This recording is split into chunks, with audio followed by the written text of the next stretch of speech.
Hello guys, hello all of you.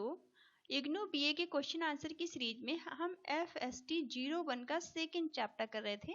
इसके question answer हम आपको करा रहे थे, जिसका फर्स्ट पार्ट पहले अपलोड किया जा चुका है। अगर आपने उसे नहीं देखा है तो आप देख लीजिएगा।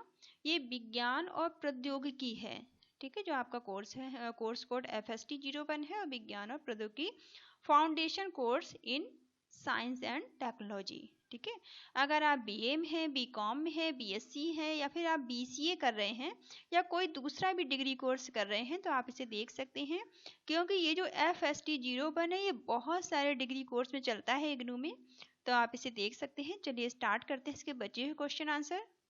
सेकेंड चैप्टर आपका है लौह युगीन विज्ञान एवं भारतीय विज्ञान का स्वर्ण युग। ठीक है, इसके हमने का पार्ट कंप्लीट कर लिया था इसका, और हमने इसका खा पार्ट भी कंप्लीट कर लिया था। आज इसके कुछ लॉन्ग क्वेश्चन आंसर बचे हुए हैं जिनको हम इसमें कंप्लीट कर रहे हैं।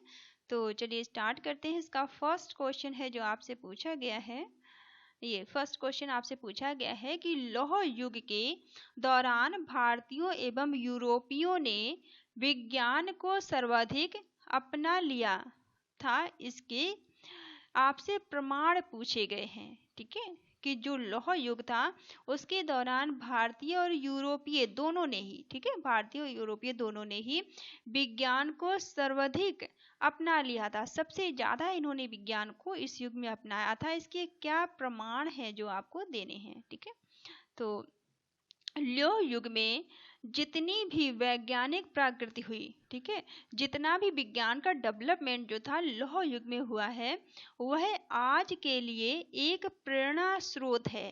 ठीक है, आज के लिए ये एक प्रेरणा की बात है, प्रेरणा स्रोत है। उन अनुप्रयोगों का प्रयोग आधुनिक युग में पूरी दुनिया में हो रहा है। जो भी प्रयोग उस टाइम हुए थे विज्ञान के क्षेत्र में, विज्ञान और प्रौद्योगिकी के क्षेत्र में, वो आज भी पूरी दुनिया में हो रहे हैं। तकनीकी के क्षेत्र में लौह युग के अत्यधिक प्रगति हुई थी। ठीक है, तकनीकी का जो क्षेत्र था लौह युग में, इसमें सबसे ज्यादा इसकी में प्रगति हुई थी, सबसे ज्यादा इसको बढ़ावा दिया गया था, जिसकी किसी अन्य युग में तुलना नहीं की जा सकती। ठीक है, किसी अन्य युग से हम इसकी तुलना भी नहीं कर सकते हैं। लौह युग में सभी क्षेत्र में अत्यधिक विकास हुआ था। ठीक है, जो लौह युग था इसने सभी क्षेत्रों में अपना प्रभाव छोड़ा था, सभी क्षेत्रों में इस दौरान विकास हुआ था। जैसे लौह युग में लोहे के औजारों का निर्माण, ठीक है, लौह युग जो था इसमें लोहे के औजारों का निर्माण हुआ था। विज्ञान के प्रत्येक क्षेत्र में भारत में भी अभूतपूर्ण प्रगति हुई थी। ठीक है, विज्ञान के क्षेत्र में भारत में बहुत ज्यादा प्रगति हुई थी। यह प्रगति भिन्न भिन्न क्षेत्रों में थी। ठीक है, ये अलग अलग क्षेत्रों में थी। कुछ एक का यह वर्णन किया जाता है। ठीक है, कुछ ऐसे भी क्षेत्र हैं जिसमें ये वर्णन किया जाता है, जैसे कि रसायन विज्ञान। ठीक है, रसायन विज्ञान आप हेडिंग को अच्छे से डालेंगे। रसायन विज्ञान के क्षेत्र में उच्च स्तर की प्रगति हुई थी। ठीक है, रसायन विज्ञान के क्षेत्र में एक अच्छा खासा डेवलपमेंट हुआ था। कपड़े की रंगाई, रासायनिक द्रव्यों को तैयार करने तथा रंग बनाने के लिए उबालने की विधियों का भी ज्ञान हुआ था। ठीक है, इस युग में जो रसायन का जो डेवलपमेंट हुआ है, रसायन विज्ञान को जो प्रोत्साहित मिला है, ये कपड़ों की रंगाई, रासायनिक द्रव्य, ठीक है, आप नाम याद रखेंगे कि कपड़ों की रंगाई, रासायनिक द्रव्य तैयार करने तथा रंग बनाने के लिए उबालने की विधियों का ज्ञान हुआ था लोगों को। लोहे को गोलाकार औजार बनाने, जो लोहा था उससे गोलाकार के औजार बनाए जाते थे। इन लोगों ने लोहे को गलाने की क्षमता प्राप्त कर ली थी। ठीक है, इस युग में जो लोहे को गलाकर औजार बनाने की क्षमता थी वो भी इन्होंने प्राप्त कर ली थी, उसे भी इन्होंने सीख लिया था। कृषि संबंधी तकनीकी, ठीक है, अब कृषि संबंधी तकनीकी का भी विकास हुआ था इस युग में। कृषि की प्रगति होने के साथ साथ भारत में वनस्पति विज्ञान तथा प्राथमिक पादप क्रिया विज्ञान में भी हुई थी। ठीक है, जो कृषि विज्ञान थी, इसके साथ साथ वनस्पति विज्ञान और प्राथमिक पादप क्रियाएं भी विकसित हुई थी। इस कारण कृषि में उन्नति हुई थी। ठीक है, कृषि को बढ़ावा मिला था। अब नेक्स्ट है प्राणी विज्ञान। ठीक है।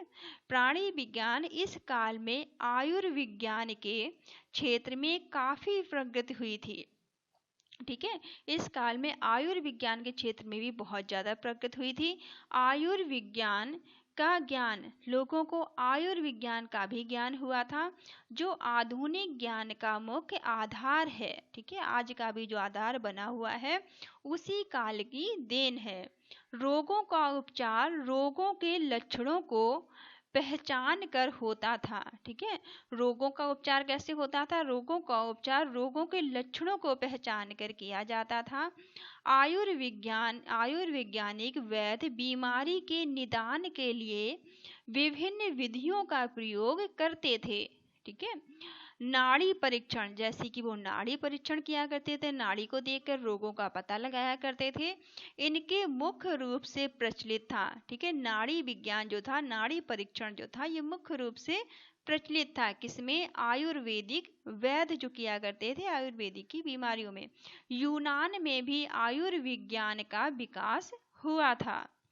नेक्स्ट है इसमें ज्यामिति गणित, आपको ये तो पता ही होगा। ठीक है, ज्योमिति गणित जो है पाइथागोरस, ठीक है, ये पाइथागोरस पर आधारित है। ठीक है, जो ज्योमिति गणित है ये पाइथागोरस पर आधारित है। पाइथागोरस ने अपने सिद्धांत ज्यामिति सिद्धांतों का विकास किया था। ठीक है, जो पाइथागोरस हैं उन्होंने अपने सिद्धांत ज्यामिति सिद्धांत का विकास किया था।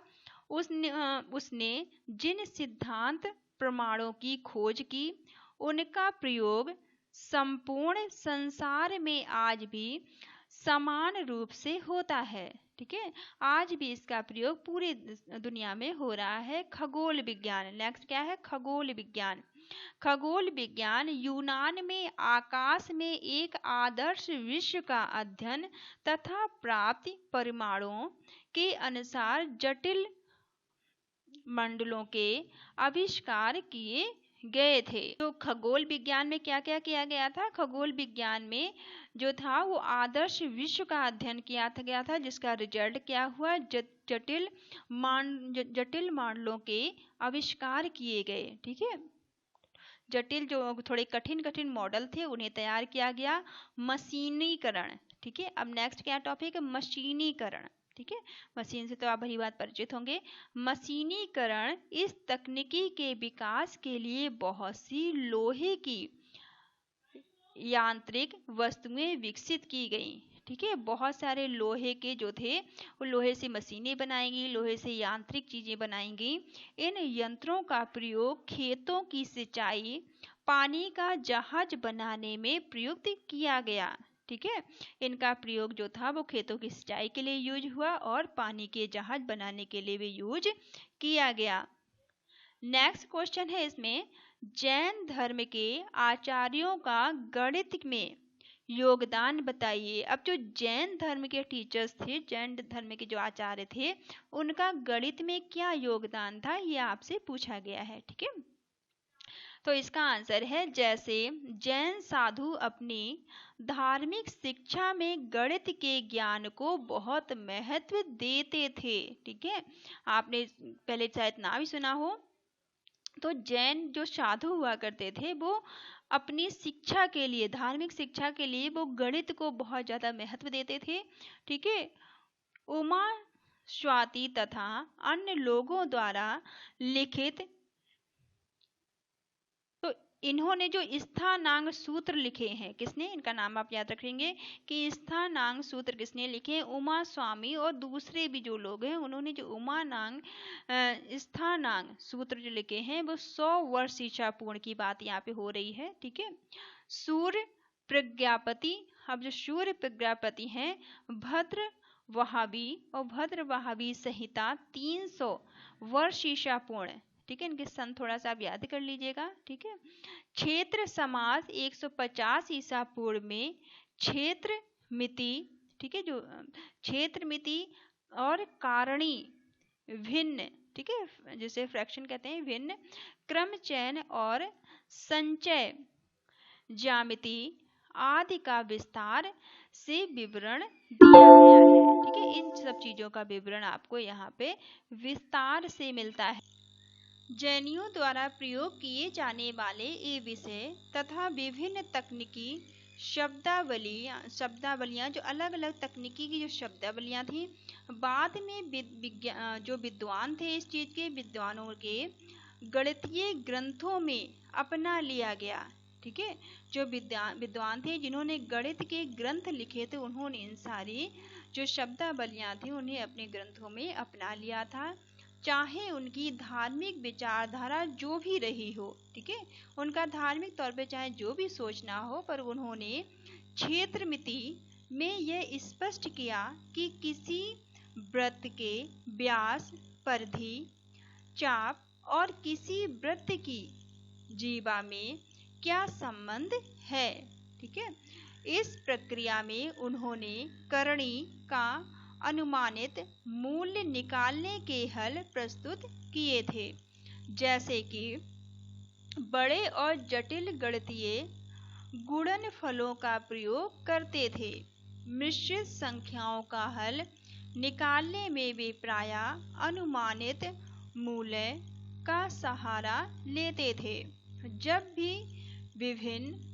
भी वो भिन्न को भाग का मान, ठीक है, जो भिन्न डिवाइडेशन होता है भिन्न को, जब भी वो भाग का मान 1/2, ठीक है, से अधिक होता था, जब भी 1/2 से भिन्न का मान ज्यादा होता था, तो भी उसके साथ एक मान लेते थे। ठीक है, उसके स्थान पर वो क्या मान लेते थे, उसके स्थान पर वो 1 मान लिया करते थे, तथा 1/2 से कम होने पर वे उसे छोड़ देते थे। अगर 1/2 से कम है तो वो उसे छोड़ दिया करते थे।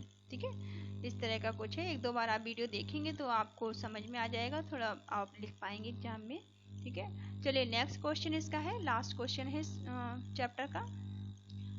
थर्ड क्वेश्चन है, मध्ययुगीन भारत में भारतीयों ने गणित में अभूतपूर्व योगदान दिए थे। ठीक है, भारतीय जो थे उन्होंने गणित में अभूतपूर्व योगदान दिए थे।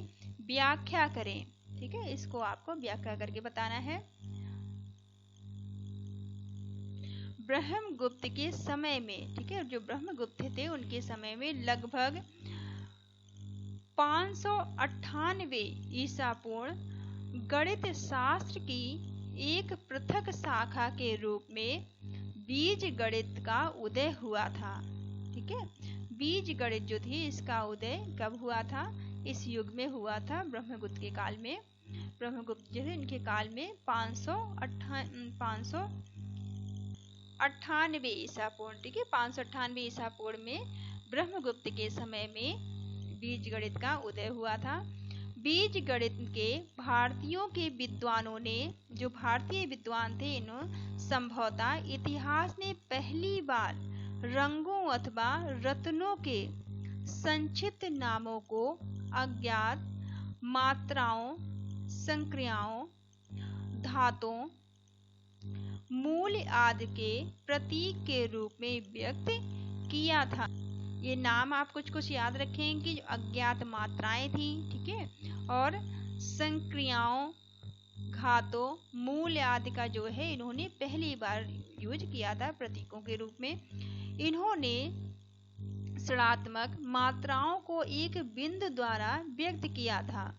यदि किसी संख्या में बिंदु नहीं होता था, अगर कोई ऐसी संख्या है जिसमें बिंदु नहीं होता था, तो इसे धनात्मक मान लिया जाता था। ठीक है, उन्होंने बीजगणित समीकरण को 3 वर्गों में बांटा था। इन्होंने बीजगणित को कितने भागों में बांटा था, इन्होंने 3 भागों में बांटा था।